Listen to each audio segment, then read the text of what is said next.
morning, everyone. Thanks for joining us. We're going to hang on just another probably 1 minute to give folks a chance to join, and then we'll get started.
Okay, well, good morning, everyone. We're going to go ahead and get started with our briefing today.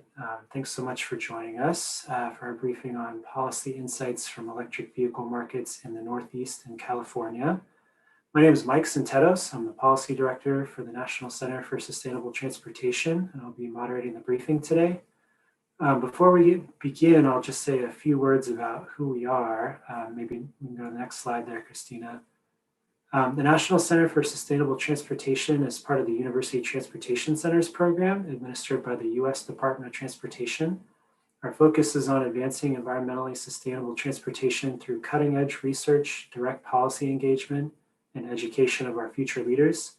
You'll see that our research priorities cover really a large array of connections between transportation and sustainability, from materials and pavements, multimodal transportation, nexus between land use and transportation, zero-emission vehicle and fuel technologies, which we'll be talking about today, and institutional change. Next slide, please.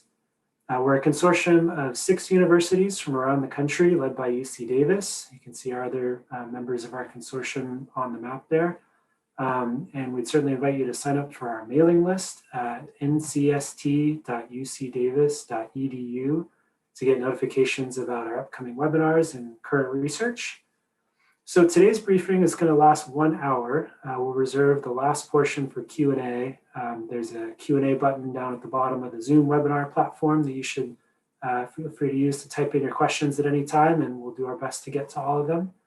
We will be recording the webinar, and it'll be available on our website along with the slides following today's presentation.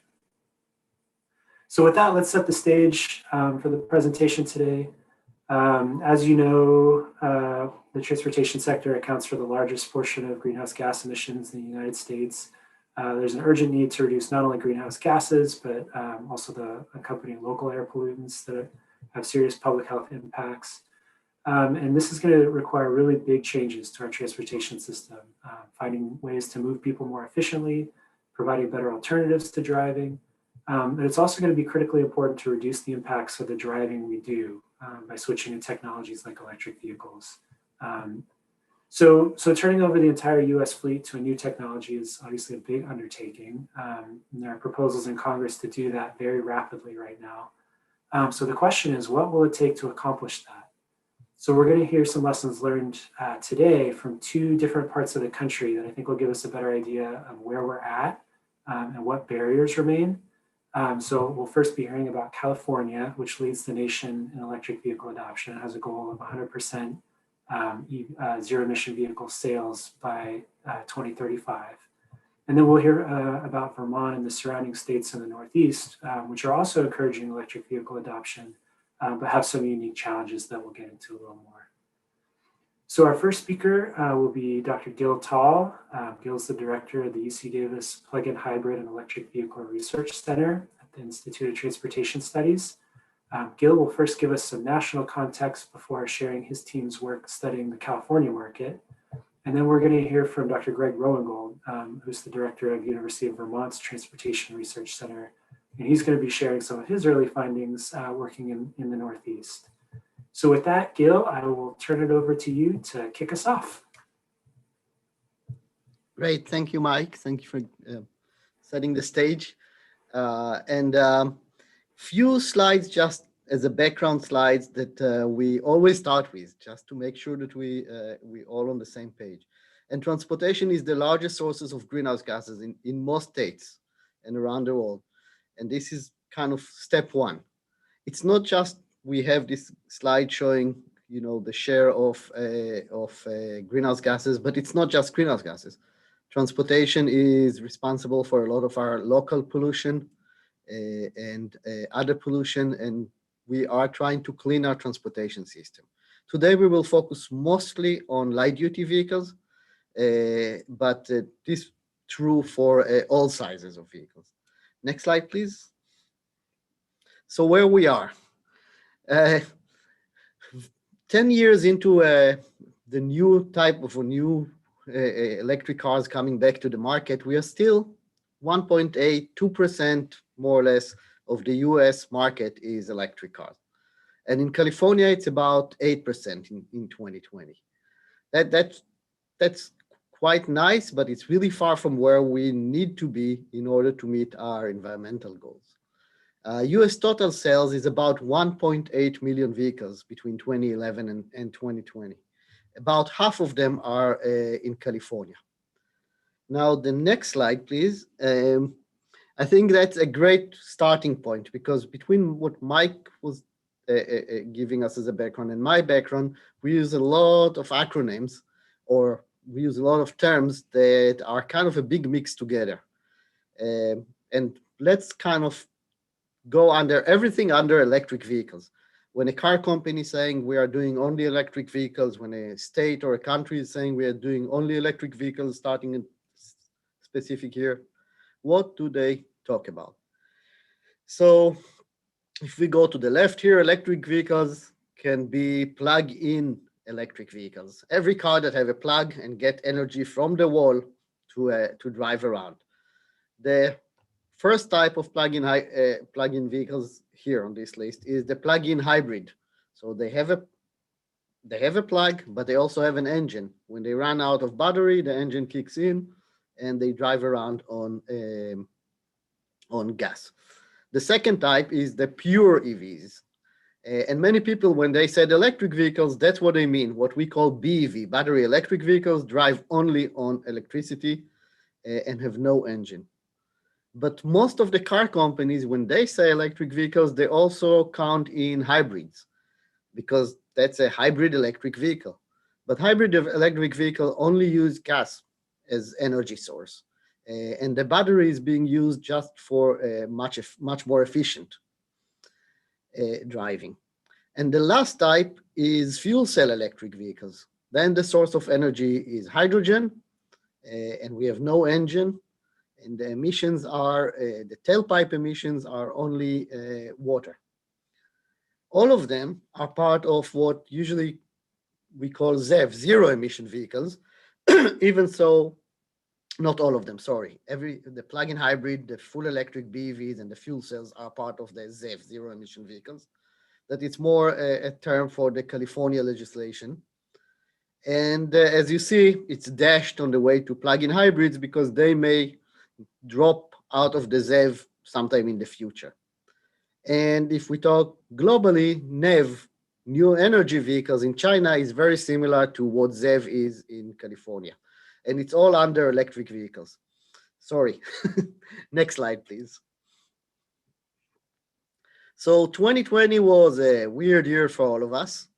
And at the beginning of 2020, I was creating all kind of forecasts showing that electric cars sales will drop dramatically. People were not commuting, were not going anywhere. But in the end, yes, it's a little bit lower than 2019. It's a little bit lower than 2018, but it's not a dramatic drop. And it's actually higher share of the total cars sold in this year. So the drop of regular internal combustion engine vehicles was even higher than electric vehicles. And the next slide. So let's check what was for sale in 2020 and what does it look like. This is only the first 11 months. I don't think that the share changed dramatically on December. What you can see here is very clear. There are a lot of models in the market, tons of models, but actually very few that are big piece of this cake. Tesla is about half. Tesla Model 3 and Model Y, the two small Teslas, are more than half of the market. If we add the Model X and S, Tesla is 2/3 of the electric car sold in the US in 2020. If we add to that the Chevy Bolt, Toyota Prius, and Nissan Leaf, that's 3/4 of the electric cars sold in the US. And all the other models, about 40 or 50 models, are only about 25% of the sales. All the other car companies and all the other models together are about 25% of the sales. And the next slide. So what's happened? Why we sell so many cars and who is selling them? Let's start with battery price. 10 years ago, when electric car just started and we were selling the first Nissan Leafs, Chevy Volts and so on in the US, battery price was $800, $1,000 for kilowatt hour. Today, it's about $200 for kilowatt hour. And we expect that in the future, it will drop even more. It's not going to drop to zero. And in this study, for example, they use $100 kind of as the lowest, which makes sense. But the drop of battery cost is the main reason that we have more affordable cars today. Next one.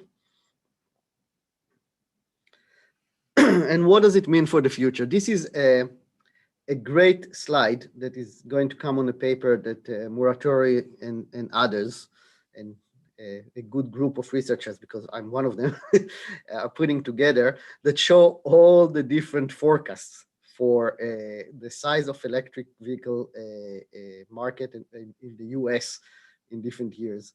And the bottom line, it's all over the place, between 10% and 100%. And a lot of it is policy. So we have one green dot up there that said California 2035 ZEV mandate may bring us to 100% because of policy. Next slide, please. So what's happened in California in 2020? California is a maturing market. If cars started to be sold here in 2010, 2011, we have a lot of people that are EV owners for a long time. We don't have a huge market. As I said, it's 8% now, but it's a market that we can start look on, perspective of 10 years. So the first thing that happened in California is that we have a new goal, the governor executive order that require 100% by 2035. We are all have US, but California, COVID-19, and we have a lot of impacts. We have the first impact of the economy slowing down and all of the uncertainty. We have a second impact that we are still learning, that people are commuting less. EV owners are highly correlated with people who can work from home now, and that may have changed the market in the future. As I already showed, the market is dominated by Tesla, for good or bad. If you like Tesla, you are more likely to buy it, even if you don't like electric. People buy this car for many other reasons. But if you would like to buy an electric car from continue your brand loyalty, it may be a problem. Most electric cars in California and in the US sold this year are more than 200-mile range. 10 years ago, it was 80-mile range, and now everything is more than 200-mile range. We need to be very careful drawing any conclusions from these old cars. We have a growing share of repeat buyers. As I said, maturing market. About 30% of the EVs sold in 2020 were purchased or leased by repeat buyers, people who are coming back for their second or third electric car. And as a result of that, we have a growing secondary market, people who buy used electric cars, and many of the new adopters, people who never had electric car before, their first electric car is a used one. Another new phenomena that happened 2019-20 is kind of the first time it's on our radar, is household with 2 or more plug-in vehicles in the household. We have to remember that if we want to electrify the entire fleet, that's going to be the future. One electric car and one ICE household, that's half the story.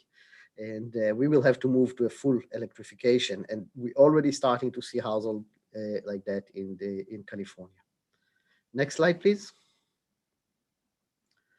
So now let's kind of set the purchase behavior. And this is not about electric car. This is about new car purchase in California in the last 4 years. So it's not all the cars, it's in 4 years.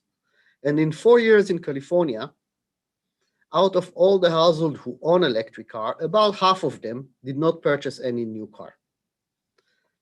About a third of them, 37.5% on this survey, purchased one new car. About a small group that is about 10 or 15% purchased 2 cars. And we even have some households that in 4 years, they purchase 3 or more cars. What does that tell us? That all of this change, all of this shift to a new type of vehicles, to electric vehicles, is not happening by the entire households in California. It's only happening by this small group. Now, I'm not saying that the group at the bottom are not buying any new cars. They may buy a new car every 5, 7, 10 years. Some are buying one and driving it to the ground. But they're not a large factor in this turnover from internal combustion engine to electric. And the repeat buyers, the one who come back again and again, the one who buy a lot of new cars, are the one who will create the new market. If the repeat buyers like yellow cars, we will have a lot of yellow cars on the road in the next couple of years. If they like electric cars, we'll have a lot of electric cars on the road in the next couple of years. And the next slide. And I will go through a couple of different studies and different results, almost anecdotal, but I think it's all tell a story together. And this is a study that is being led by Dr. Scott Hardman from our institute, from the PHEV Center. And we went back to people who purchased their first electric car between 2010 and 2016 and asked them, okay, what do you drive today? And as you can see, most of them drive electric. Let's see, the blue bottom one is we still drive the same car. The blue plus green is we still drive the same electric car, but we also have a second electric car. So 70% of our Tesla owners have the original car, and about 20% of them already have a second car. If we go all the way to the other end, only about 15% have only the Fiat, but 25% of the Fiat 500 buyers are still driving this car. It was mostly lease and a very, very cheap lease, very low level of commitment. But then we go to the light blue, and that's we still have another, or we replace it with another car. So most of the Fiat 500 e-driver replaced it with another car. So it's about 96% of the Tesla still drive electric, more than 90% of the plug-in Prius, more than 90% of the Chevrolet Volt, all the way down to 60% of the Fiat 500 drivers still drive electric car. What about the guys who don't drive electric cars? They said we need repeat buyers. So we looked at these guys at the top, why they are not driving electric today. The good news is that most of them say we will be happy to buy another electric car when the time will be right, when the use case will be right. They had a positive experience with electric. It just they don't need it right now, or it doesn't fit their lifestyle.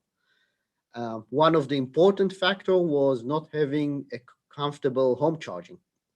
If you don't have a level 2 charger, a comfortable, relatively fast charger at home, you are more likely to drop electric cars. But in general, most of our people, most of the people in the survey are driving either the original car or a different plug-in, and there is a very high loyalty and very positive acceptance of plug-in vehicles. And the next slide. So everyone tells us, this is early adopters, even 2016, even today, relatively higher income, even compared to regular new car buyers, people who can afford the new technology. And that's true. But at the same time, prices of electric cars keep going down. Battery price goes down. The economy of scale, other car companies that build new factories, and the price keep going down. But it's not going to be the same for everyone. So in this study, which is initial results, and I'm presenting here results that Deba Priya Chakraborty was working on together with other people in our center. We looked at different segments of the population. Where do they live? How many cars they have? What's their income? How much they pay for electricity? Do they commute with their car and have a free charger at work? And looked at what year this group will start seeing a positive total cost of ownership, and how does it going to look over the next couple of years. And you can see that for many of these groups, it's not going to happen for the entire group. We will have to keep subsidizing many of these cars for a long time. It's going to be negative, but a very minor negative. So a little bit of incentives will make it the total cost of ownership positive. Also, if we will go to each group separately, we see that within the group, there are a lot of people who gain from it and some people who will lose from it. Depends mostly on how much they are using the car. There's a big upfront investment, and then if they're using it quite a lot, they will gain from it.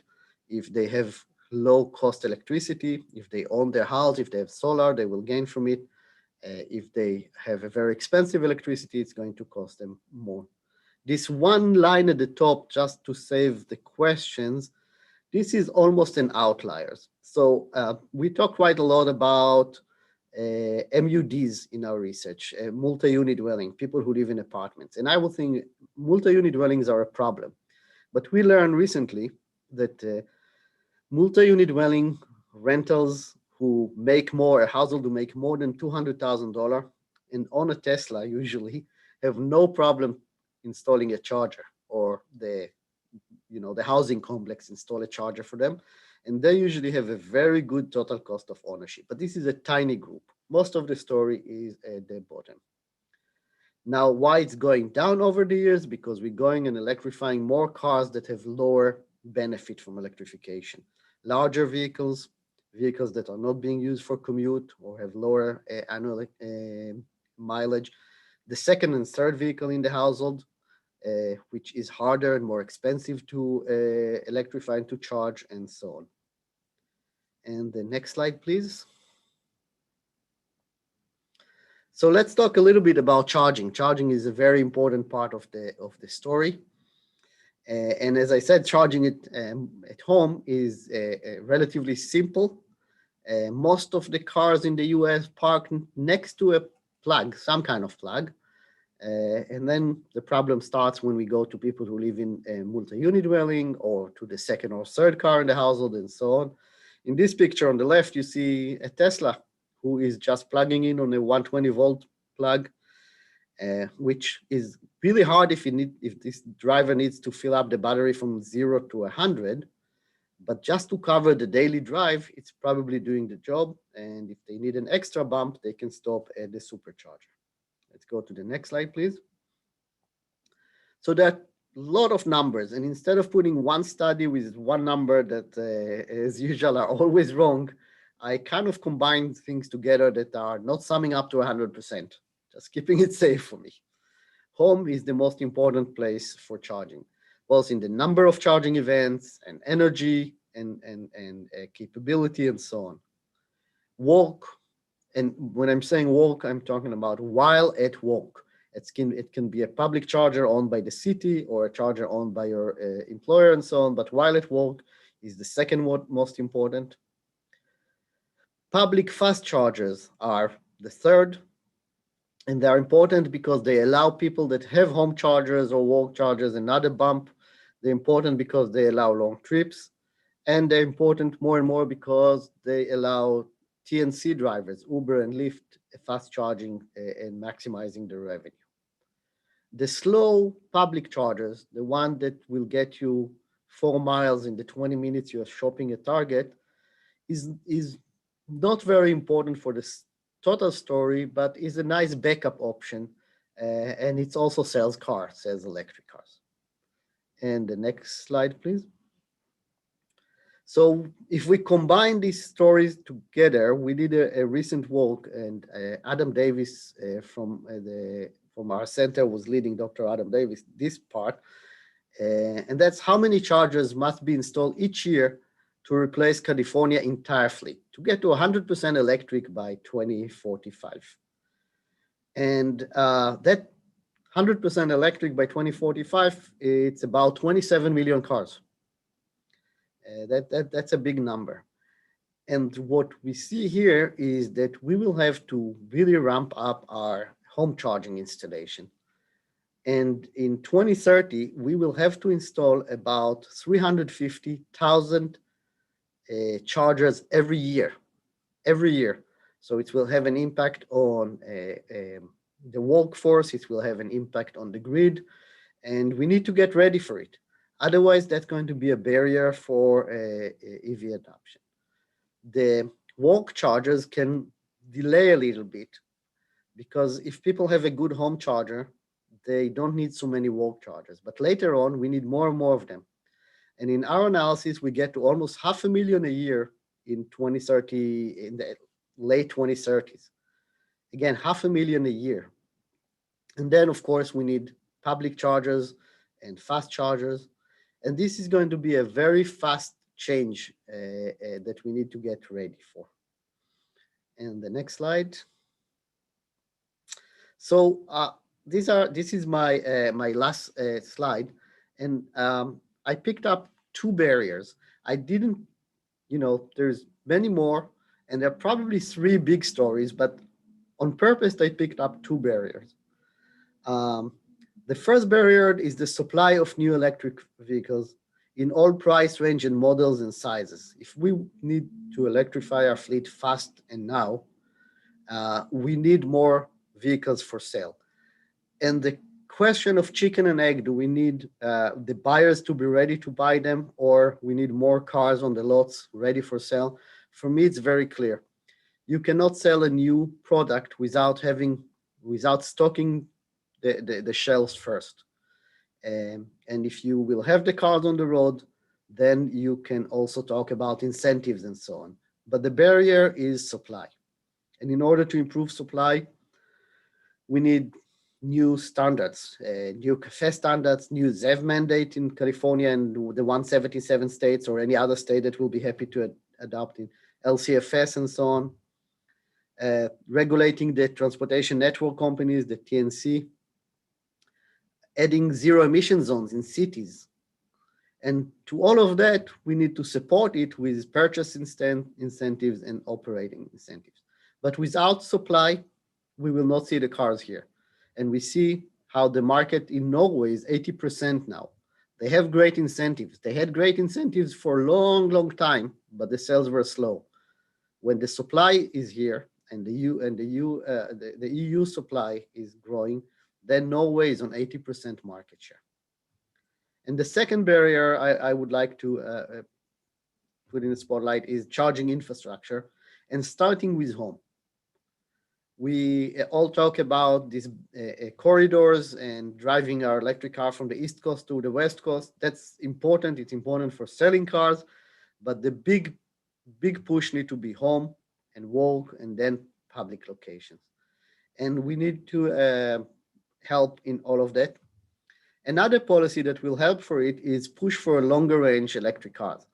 So if we renew the incentives, we should renew the incentives for longer range electric cars. That will also lower the pressure on the infrastructure. If you have a longer range BEV, you can charge every 3 or 4 days, for example. And of course, streamline and subsidize home charging, and use public funds, utilities and other for out-of-home charging. And these things need to happen now together with all the other incentives and so on. So the cars will show up on the roads. And I think that I will stop here and we'll get some perspective from Greg. All right, thanks, Gil. So I'm Greg Rowan-Gould, the director of the Transportation Research Center here at UVM. And unlike Gil, I haven't been studying EVs for years, decades. And I've recently moved to the East Coast from the West Coast, and we're diving into the figuring out how to reduce greenhouse gas emissions from the transportation sector out here. So next slide, please. So in the Northeast, as we looked at the beginning of this presentation, similar to the national picture, transportation is a growing share of greenhouse gas emissions. And it's a particularly large share of greenhouse gas emissions in most of the Northeastern states. And you can see Vermont, where I am, has a very high share.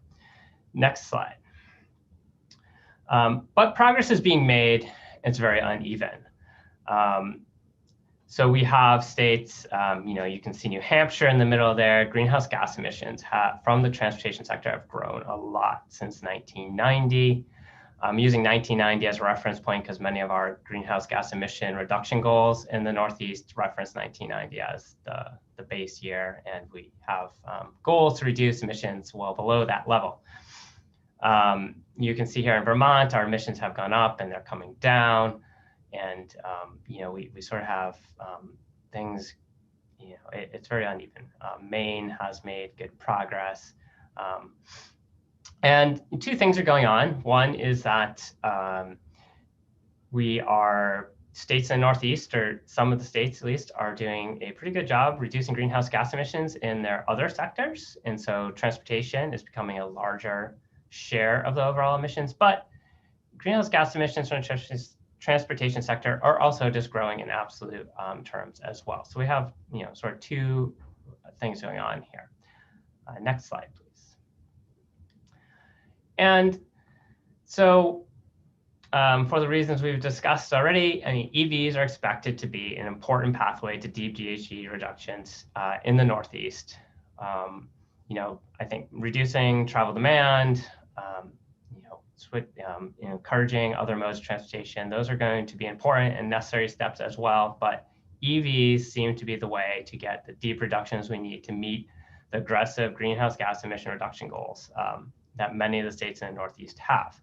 Vermont currently has one of the highest shares of EV registrations in the Northeastern US.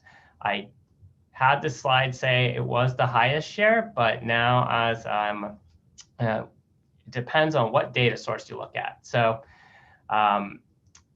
we have a whole bunch of different state DMVs here, and depending on whose data you look at, Vermont has the highest share, or perhaps Massachusetts, or perhaps Connecticut. In any case, Vermont's one of the highest shares, and it's, we're a small state, so it works out to just over 3,000 electric vehicles. Those are plug-ins and BEVs, and plug-in hybrids and battery electrics. Vermont has a goal of 50,000 EVs by 2025 in order to be on track to meet its greenhouse gas emission goals, which are required by law now in Vermont as part of our recently passed Global Warming Solution Act. You can see on the plot here, 2025 is not very far away, but we're quite far away from that goal, right? So this is a big challenge, and the situation is fairly similar in the other states in the Northeast. Next slide, please. So there's a lot going on in the Northeast. We're playing catch up to California. You can see the plot I have here is just looking at the battery electric vehicles. I said it's, even getting data on these markets outside of California is a little tricky. So we have this data from DOE. And so the registration of electric vehicles is much smaller share of the light duty market here, and Vermont's one of the highest. And some of our northeastern states are a little bit above the US average if you take California out of it. And we have, every state has a different version of of rebates. Rebates are pretty common around here, and you can kind of look at the size of the rebate and the EV registrations on the right and see that rebates seem to have an impact. Connecticut, New Hampshire, and Rhode Island currently don't have rebates, have relatively low EV registrations, although some of those states had rebates and don't anymore. And there's some interesting things.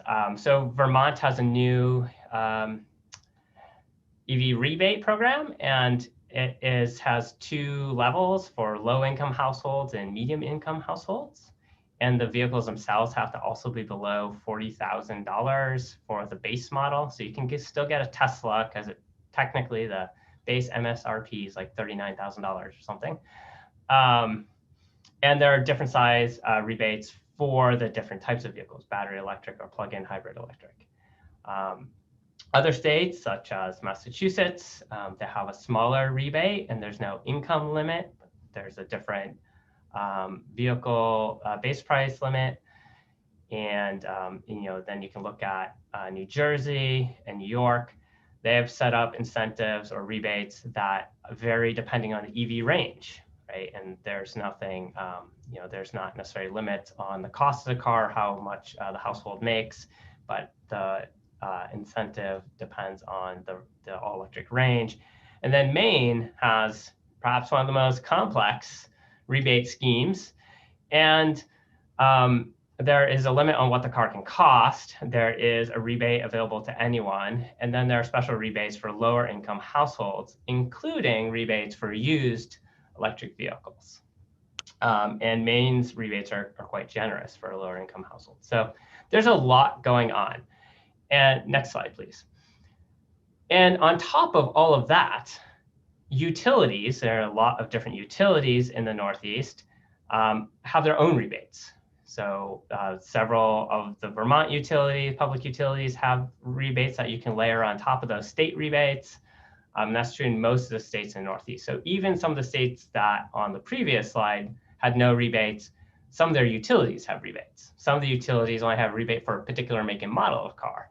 There were rebates just for Nissan Leafs for a while, for example. And most of these states have various rebates and incentives for installing chargers at your home or businesses, to electrify public fleets and nonprofit organization vehicle fleets, rebates for heavy-duty vehicles, transit vehicles. There's a lot of publicly sponsored marketing campaigns. There is public investment in charging networks, right? The DC fast chargers that Gil was mentioning. So with all of this happening, it's really difficult to figure out what exactly is working.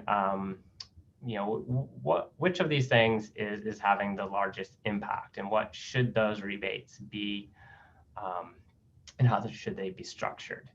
Next slide. So now we want to move into, so that's sort of setting the scene in the Northeast. We have a lot going on. There's a lot of things being tried. And it's really interesting because all that diversity in the different programs will eventually allow us to understand what types of incentives and programs are more effective than others. We also have unique challenges in the Northeast in that while we have some big cities, New York and Boston, we have a lot of rural and small communities as well. And these rural communities pose a number of challenges. So this plot on the left side of the slide, you can see that a large amount of driving in Vermont, Maine, Hampshire is in areas deemed by FHWA to be rural. Certainly a lot more travel in most of these states is also in rural locations. It's just the way that it's classified by MSA. That travel doesn't get captured. So a lot of travel in Massachusetts is also in rural locations. Outside of Boston, it's a lot of small towns. So in these rural areas, there are challenges with the distances that people are driving. And even though the vehicles themselves may be capable of covering those distances, it leads to range anxiety.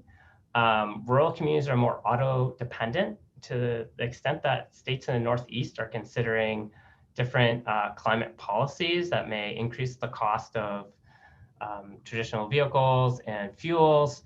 rural communities could be facing higher costs to reduce their greenhouse gas emissions unless we can find a way to make owning an electric vehicle affordable. Rural households often have lower incomes, so that's not always true. And on the right here, there's a map of EVs registered per 10,000 people in counties in Vermont. And not surprisingly, we find that most of the EVs are being purchased or registered to households in our most urban locations. And in rural areas, there's much less. And so getting EVs into these rural communities is a challenge, and there's a lot of them in the Northeast and across the country, of course. So next slide. Another challenge related to rural and smaller communities is the mismatch between the vehicles that are available and the vehicles that people use. And Gil mentioned this. So here on the left, you can see Vermont EV registrations. It's one thing to note, it's very different than California. Tesla's not so popular in Vermont. The Nissan Leaf and Chevy Bolt are much larger share of our BEV fleet. And you can, on the right, we can look at, not surprising, and this, if you plotted this up for a national picture too, it would look somewhat similar, but most people drive trucks and SUVs, right? The Ford F-150 pickup truck is the most popular car. And so the currently available plug-in and plug-in electric vehicles are not really substitutes for the vehicles people are using and what they're doing with these vehicles, right? We still have unpaved state highways in Vermont. We get a lot of snow. People do a lot of outdoor recreation, hunting, pulling and towing things. And so this is, as Gil mentioned, subsidies aren't going to fix this problem. We need the supply. Next slide. And another bigger overarching challenge, and one that has become clearer to me since moving to Vermont, is just the lack of travel behavior research and resulting data in rural areas and on rural populations. And so this is a quote from the Transportation Research Board study that mentions, by far, not surprisingly, most of the research on greenhouse gas emission reduction strategies has focused on metropolitan areas or at the national state levels. Very little attention has been given to non-urban areas. In fact, right, a lot of this travel behavior research, transportation policy research has come from places like UC Davis and California. And so this is a big challenge because we don't necessarily have the information and data and studies to identify some of the unique barriers that households in smaller communities and rural communities have on things like what type of rebate would incentivize purchasing an electric vehicle, what type of charger networks are going to help address the range anxiety issues. There are even issues of getting chargers in homes. We have in Vermont a very old housing stock. You have homes with very small electric panels and service. And so just installing an outlet somewhere that you can park your car next to, if you want a level 2 charger, could require a lot of electrical work and cost. And so there are a lot of things to think about and study. And so this is sort of a barrier as well. So next slide, please. And so sort of the big points here that I hope to have made is that the EV market share in the Northeast is much smaller than on the West Coast. Northeastern states will need to rapidly increase EV market share or seek other GHG mitigation strategies. Northeastern states have aggressive GHG emission reduction goals, but the market share is so small right now. We'll have to do a lot of work very quickly to meet those goals. In the Northeast, we have a wide range of EV incentive programs. It's unclear, which ones are more effective than others. Certainly rebates and these incentives seem to be having an effect. But one really big opportunity here is all that variation in programs is creates a rich set of data to study and figure out what's working. And small and rural communities are going to be a challenge here and elsewhere, right? There's just a mismatch in the vehicles available and what people, how people use their vehicles, the vehicles people drive and want to drive. Lower income communities, particularly in small and rural places, fewer charging locations, right? Those are going to present some barriers. There's likely, I think there's equity concerns over if we are able to get more urban areas using electric vehicles and rural and smaller communities are not, and we move forward with aggressive national greenhouse gas emission reduction goals, is that going to place larger costs on households in rural and smaller communities that haven't been able to switch to EVs yet? And there are cultural factors. There are the longer trips. There are beliefs and perceptions about the performance of electric vehicles that are probably also presenting barriers in some of these smaller and rural communities. And we need to understand those. So lastly, there's a need to increase support for travel behavior and policy research in rural states and in smaller rural communities to understand some of these unique barriers with EV adoption and a range of other transportation policy questions. So I think that's the end of our slideshow here. Well, I'll give a big thank you to both of you, Gil and Greg, for sharing those insights.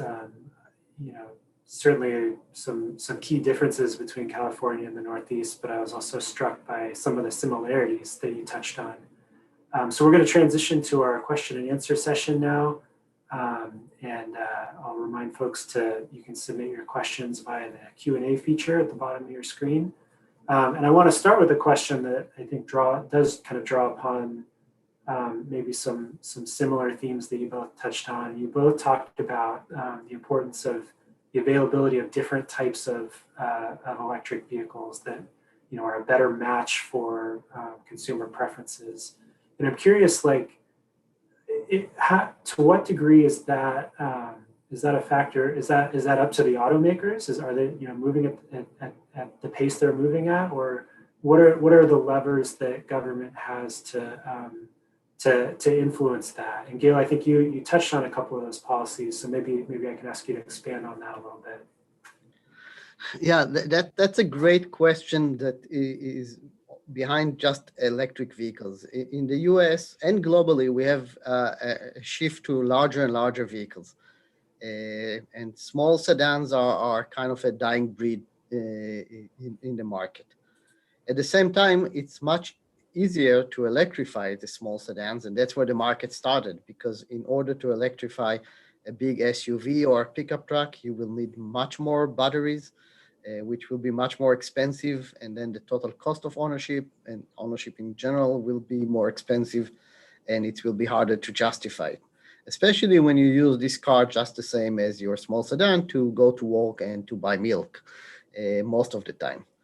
So we have a problem. On one end, we are electrifying more and more of our market. On the other end, the market is running away into larger vehicles. And fixing it is both on the entire fleet size, new CAFE regulations, changing the footprint regulations, and so on. And when it comes to EVs, we need to start to kind of fine-tune our tools. If, for example, we only look at efficiency, the large vehicles are not efficient. So we need to also allow and push the car companies to electrify the large vehicles. We need to give more incentives to big batteries that are better match for pickup trucks and so on. And in general, we cannot just stay with you will do whatever you want and they will satisfy their requirement for electrification by just subsidizing small vehicles while keep selling only large, making money and selling large vehicles. Yeah, I mean, I agree with Gil that, I think incentives, the subsidies and making sure there's places to charge the vehicles is going to, we see that it has some effect, but it's only going to take it so far. With most of the new car market in large vehicles, and particularly in states like Vermont, Without doing, without policy aimed at really forcing or putting pressure on the manufacturers to produce those vehicles, it's probably not going to just happen by itself. And I mean, I think there are, as Gil pointed out, with battery prices coming down, I mean, we're going to see larger vehicles, larger electric vehicles become available, and then we have to think about all those incentives and rebates, that we have here in the Northeast, and a lot of them have limits on how much those vehicles cost and the income of people that can purchase and use the incentives. And so those might have to be revisited if we want to get these, or start replacing the vehicles that people are driving a lot that are very inefficient. We have to balance some of the equity goals of these programs with the effectiveness, trying to get the most polluting vehicles off the road as quickly as possible. Thanks. Greg, something you touched on toward the end of your presentation involved negative perceptions of electric vehicles, maybe some of which were based on older technology that didn't have the performance of some of the newer models coming out today. I'm wondering if you both can touch on some potential strategies for counteracting some of those perceptions, particularly maybe thinking about the role that government could play in doing that. Yeah, so one thing we're doing here, it's actually an NCST sponsored study in Vermont, is we're currently starting our first round of focus groups out in different types of rural and small communities to understand perceptions of ability of households to reduce the amount that they drive or switch to a more efficient mode, how they might respond to different climate policies. And we want to understand some of these different perceptions and possibly cultural barriers. And so what we can do with that information once we understand what they are, and for example, some things we've heard already are, there is this issue with it's very cold in Vermont. It's a hilly mountainous state as well. And so there's concern that, well, these things don't work when it's cold out, and I'll get stuck on the other side of the mountain and won't be able to make it home, and that type of thing. And so what we can do, I mean, we have DOE funds, Clean Cities Coalitions. We have one that we run here at UVM, and they run drive-in. There are different ride and drive events, right? You can try out electric vehicles. You can, get people in the seats of these, drive around, see how they work, and you can overcome some of those barriers that way. And so these are, these are publicly funded programs. There's a energy efficiency utility here in Vermont, Drive Electric Vermont, runs some of these programs as well. So we can do traditional marketing. We can understand some of the barriers and do marketing, but we can also have opportunities to get people trying out the vehicles, and also working with the dealers, giving incentives to the dealers to educate potential customers about the options, having them give them test drives and seeing that these things are capable. And there are ways to incentivize the rebates that provide incentives to the dealers themselves to try to push these vehicles and market them too. So there are some things we can do to get around these perceptions. And some of them are actual barriers with the technology that need to be addressed as well. So while we're on that topic, and Gil, I'll circle back and give you a chance to weigh in as well, but we got a question that I think you just maybe kind of started to answer there, Greg, about in rural areas, there just being fewer dealerships and lack of knowledge about electric vehicles at the dealerships that do sell EVs. So you mentioned incentives to dealers. Do either of you have thoughts on other ways to encourage dealerships to be promoting and having electric vehicles available, particularly in rural areas? I can say that there are incentive programs, or there are ways to structure the rebates, for example, where a dealer can get basically part of a rebate or a financial incentive for selling electric vehicle as well, right? Which gives them an incentive to try to sell these. because it may be more difficult than just trying to sell another Ford F-150 or something like that. So you could structure rebates. You can incentivize the dealers just as you incentivize the people trying to buy the cars. And of course, there's a need to train and educate the dealers as well, right? Especially in small and rural places, they may not be familiar with the vehicles themselves either. There are also likely to be workforce issues with maintaining these vehicles and the different maintenance procedures and things that dealers do, especially in smaller places, that could raise various concerns as well. We've heard that. So. Yeah, I think that Greg is absolutely right. And I would like to kind of go back 2 steps and talk about what Greg was saying, that we need to understand better behavior and so on, and just kind of remind us all, electrification is very important, but it's only one part of the story. We also would like to reduce VMT. We'd like to improve our sustainability all around, use smart mobility, and also do electrification. And in order to do that, we always need more data and understanding of the behavior and how to push them. Now, the dealer and the education and all of it is important. And the dealers are a barrier, but dealers are very good, and I hope so, in selling cars and making money. So I will hit back to supply. Even so, I think that education is important, and it need to be there, and educating the dealers and incentivizing the dealers. All of it will not work without supply. We can do all of this work around, but without changing the policies that will push more cars into the market, we will have a very minimal impact just by working with the dealers or by improving education and awareness and so on. It's have to be a package deal starting from the top, and the top is supply, infrastructure, and all of the other policies. Thank you. Gil, I wanted to circle back to something you pointed out in your final policy discussion slide. You had referenced the significance of regulating transportation network companies or ride-hailing companies like Uber and Lyft. Can you talk a little bit more about kind of what that means and why that's important? Yeah, that's a great question, because both Uber and Lyft promise to electrify 100% of their fleets in 10 years.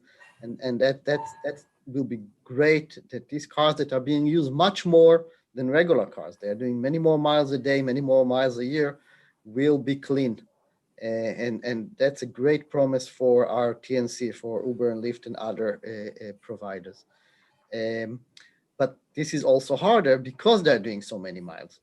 On one side, it's kind of makes sense from the total cost of ownership. If you drive a lot, you save more. On the other hand, you have a lot of uncertainties. Where will you plug in your cars? How much it will cost you? How much money you will make in 6 months from now? How long you're going to be a TNC driver? Who is going to bring the car, and so on. So the opportunity is there. The economics is there. We just need to help the TNC companies and the drivers to do the shift. Great. Well, we're starting to run out of time, so I think maybe we've got time for one more question. Greg, you had mentioned that particular states, I think you said Maine, had rebates for used electric vehicles. I'm wondering if either of you can speak to how common incentives for purchasing used electric vehicles are across the country, and maybe just talk about, the importance of considering incentives like that for expanding the market, given what you said, Gil, about, the percentage of car owners who are not buying new cars. Yes, I honestly, I couldn't tell you how common it is. And Maine has this new incentive or rebate, and in Vermont we have a new program too to provide to help lower income households purchase not just a used electric vehicle, but a higher efficiency vehicle of any type that's used. Again, right? So given that it's going to take a while to get everyone into electric vehicle, it's going to take a while to have the vehicles available for people to purchase. But we can get people out of older efficient vehicles and into more efficient, even if they're just traditional vehicles. And so Vermont has a program aimed at helping in subsidizing lower income individuals to purchase those type of vehicles. Beyond, the example here in Vermont and Maine, I don't have information on what's going on elsewhere. Maybe Gil does.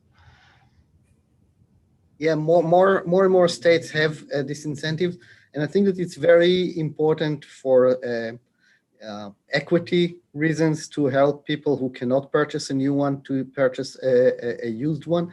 And it's not just about purchase incentive for purchasing the car. We need to work on longer warranty for the battery, because if you buy cash old car that you are the first one to drive it to 200,000 miles or 300,000 miles, you want to know that your investment is going to be safe. And we need to help the used market with installing chargers. The new car buyers have all the connections, the car companies, the dealers.